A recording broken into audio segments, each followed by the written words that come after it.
Hello everyone, welcome to today's talk, where we discuss issues that impact our daily lives. Today's topic is one of that many of us can relate to. It's social media, the end of face-to-face conversation.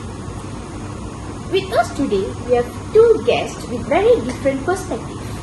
Please welcome Adriana, a social media expert who believes that social media has revolutionized how we communicate for the better, and Anwar, a communication coach who believes that face-to-face interaction are irreplaceable.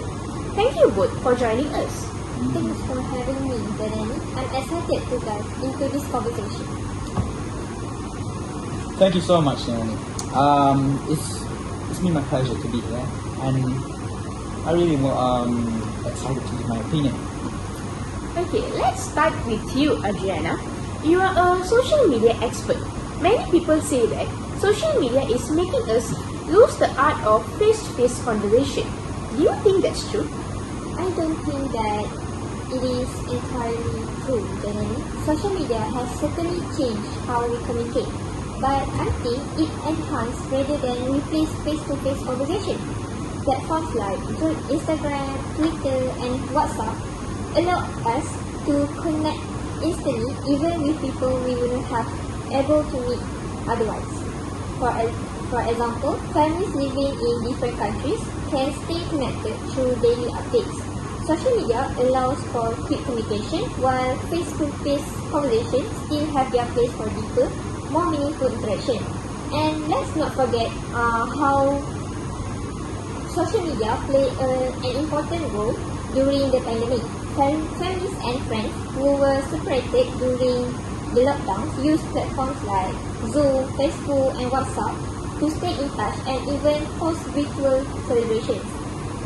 For example, Kamala Harris, during the height of the pandemic, held numerous virtual events to stay connected with communities and voters. That's something face-to-face communication simply couldn't achieve at the time. Without this tool, many would have felt isolated. So yes, we might see a shift in how we communicate, but I don't believe we're losing out. We're just evolving. Social media creates spaces for important and sometimes life-changing conversations that wouldn't have happened otherwise. And of course, it's still up to us to balance that with face-to-face interaction when appropriate. That's a very interesting point, Adriana. For me also personally, I've connected with a lot of people during pandemic time. So Anwar, what do you think about Adriana's argument? Can social media really be seen as an enhancement to communication?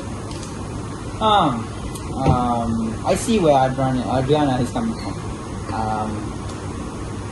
Pretty interesting argument, but I have to disagree on some level and some circumstances.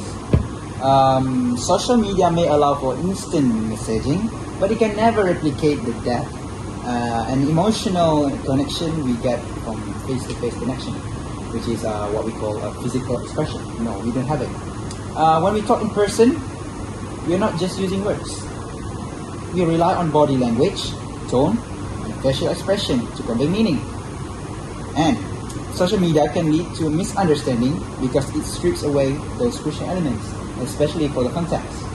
For example, like when you are trying to convey something, maybe you are giving it in a serious tone, but maybe the other person understands it as a different tone.